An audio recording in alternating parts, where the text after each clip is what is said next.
अकबर जानता था कि मेवाड़ में सत्ता परिवर्तन चाहे हो गया हो, पर किसी का भी हृदय परिवर्तन नहीं हुआ है। अर्थात ऐसा कोई भी नहीं है जो उसे अपना शासक स्वीकार कर ले।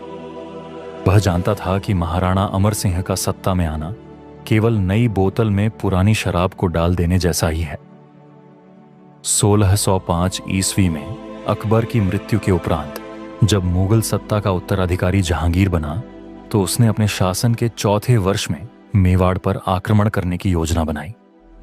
उसने सोचा था कि अमर सिंह शांतिपूर्वक शासन कर रहा है और उसे अब किसी प्रकार के युद्ध का भय नहीं है। ऐसे में उसे परास्त करना सरल होगा। कुछ सीमा तक जहांगीर की ऐसी मान्यता सही सी ही जान पड़ती है, क्योंकि जब अमर सिंह को जहांगीर के आक्रमण का समाचार मिला तो वह असहज हो उठा था।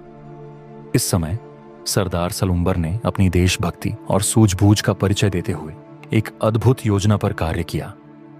उसे जैसे ही मुगल आक्रमण की सूचना प्राप्त हुई तो वह मेवाड़ के सरदार अमर सिंह के पास अमर महल में पहुंच गए।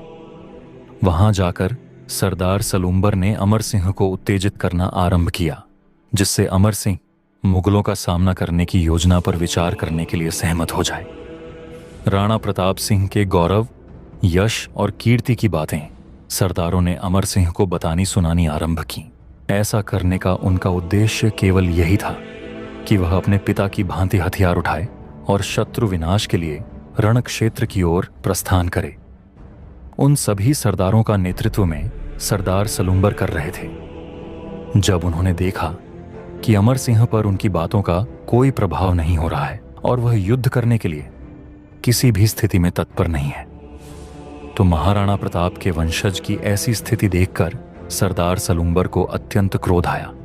उसने आवेश में राणा का दाहिना हाथ खींचकर उसे सिंहासन से नीचे उतारने का प्रयास किया और अपने साथी सरदारों से कहा कि सरदारों, राणा प्रताप के पुत्र को घोड़े पर बैठाकर मेवाड़ के कलंक की रक्षा करो। जगा दो शेर को, सोते नहीं तो सम्मान जाएगा। देख लेना, तब कलेजा को हमारे खान खाएगा। अपने सोते हुए राजा को जगाने के लिए, अथवा कहिए कि युद्ध से मुंह फेर चुके तत्कालीन अर्जुन को युद्ध के लिए प्रेरित कर शत्रुओं पर वार करने के लिए तैयार करने के लिए सरदार सलूम्बर ने इस प्रकार की योजना पर काम किया था।